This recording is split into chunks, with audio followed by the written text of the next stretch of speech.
Hey guys, thank you for joining us again at Car System Installation. We're going to show you BMW 3 Series 2015 and we installed the backup camera.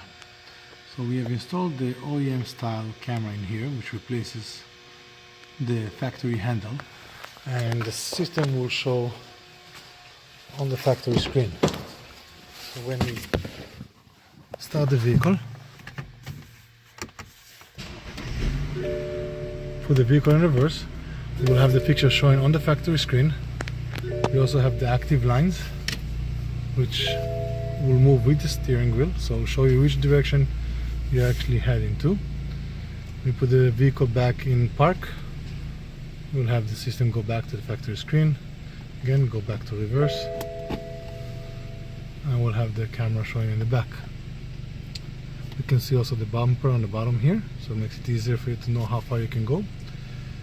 Our OEM integration camera is available for BMW, Mercedes, Audi and other vehicles.